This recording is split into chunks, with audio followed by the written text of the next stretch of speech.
Happy Monday, everybody, and quick take for you. I wanted to talk a bit about Taiwan. I'll tell you, I've talked about it in the media over the last couple of weeks, and almost every questioner has been trying to prod me towards, are we heading to war? And then I was with some friends at the Trilateral Commission on Friday. I like that group a lot. It's one of these groups that a lot of conspiracy theorists pretend secretly run the world, like the Bilderbergers and the Council on Foreign Relations.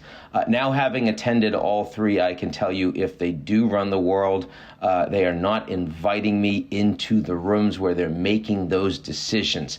And if they are doing that, they're also doing a lousy job of it. But nonetheless, it was fun until I was on stage and the first question I got was about, hey, so the Chinese are changing the status quo, and do you think that means we're heading towards war? I just want to say that, first of all, I am clearly less concerned about the imminence of confrontation and military conflict between the United States and China than almost anybody out there. Accidents are certainly possible, but particularly around Taiwan, where both sides know the stakes and have made them abundantly clear for decades now, and everyone involved kind of gets it, I think it's much less likely. I also think that the American and Western perspective on the Chinese are escalating is obviously only a piece of the story. And I understand that as Americans, if there's going to be a confrontation, we want to win it. But that doesn't mean that you only look at one side of the argument, because then you tend to make mistakes. And if we want to be honest around who is changing the status quo, there are very strong arguments to be made on both sides of the equation. So certainly the big headlines over the last couple of weeks were the record number of Chinese military incursions through the Taiwanese Air Defense Identification Zone. A couple weeks ago, they had several days, record numbers of incursions. Before that, probably the single event that most people pointed to was Hong Kong and the unilateral Chinese decision to abrogate the agreement of the political autonomy and rule of law that Hong Kong enjoys until the expiry of that agreement. They essentially ripped up the deal and decided for their own national security purposes that they would govern it immediately. And then finally, after the debacle in the Afghanistan withdrawal and the chaos that ensued on the ground, there were a number of both Chinese high-level state media organs, the editor-in-chief of the People's Daily, for example, some major opinion writers, as well as some Chinese officials, though lower level, that were basically threatening Taiwan, say, you see, you can't count on the Americans to defend you. Look what just happened in Afghanistan. Don't pretend that you would be able to resist the Chinese incursion. So if you only focus on those things, certainly it looks, pretty belligerent. It looks like the Chinese are getting more aggressive. They're changing the rules. But of course, it's not just that. The United States has changed the status quo as well.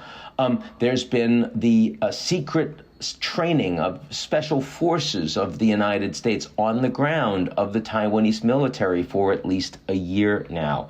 There's been the creation of new status quo architecture in the region, whether it is the Quad, which they never talk about China, but it's obviously oriented towards China, a new diplomatic agreement that's become quite robust and meeting regularly by Zoom on a whole host of different security-related issues between the United States, Japan, India, and Australia. You've got the new AUKUS defense Pact. You've got Build Back Better World, which is all, not much money has gone into it yet, but it's all oriented towards Asia and countering One Belt, One Road.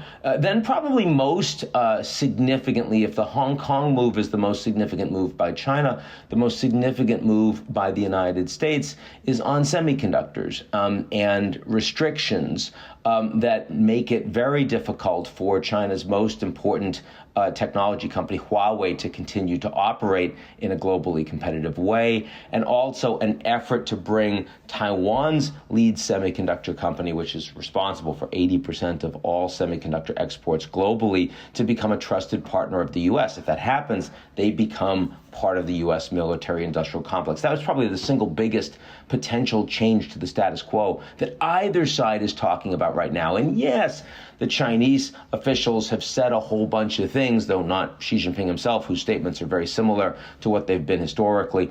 Biden's statements have been very similar to what they've been historically, but there have been crazy people among U.S. policymakers, too. I saw Madison Cawthorn the other day, who's a member of Congress in good standing, who said that all Chinese assets should be seized as down payments on reparations for enslavement of black people. No, that's not what he said. For COVID damages on the United States, which is a literally insane thing to say. And if you were in the Chinese government looking at American leaders and American media and cherry picking the most ridiculous stuff, you would have reason to believe that the Americans are preparing a radical change in the status quo. But the reality on the part of the policymakers that know better, who are responsible for foreign policy on both sides, is that these are testing moves to ensure the continued strong posture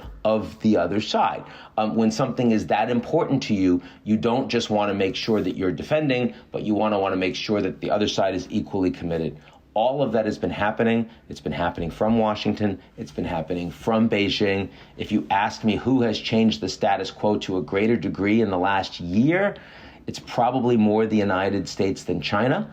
It's the United States primarily through a national security lens, broadly defined. It's China primarily through an economic and industrial lens, broadly defined. That should surprise no one, because America's power in Asia is principally articulated through the military, where China's is principally articulated through the economy. But in reality, all of that is to say there is less to worry about than the inbound questions that I've been getting. So that's it for me. Quick take to make you a little bit less concerned to kick off this gorgeous week here in New York. It's beautiful. I'm about to get on a plane heading over to the Milken Conference, and I'm sure I'll be sending some stuff from there. Be good. I'll talk to everyone real soon.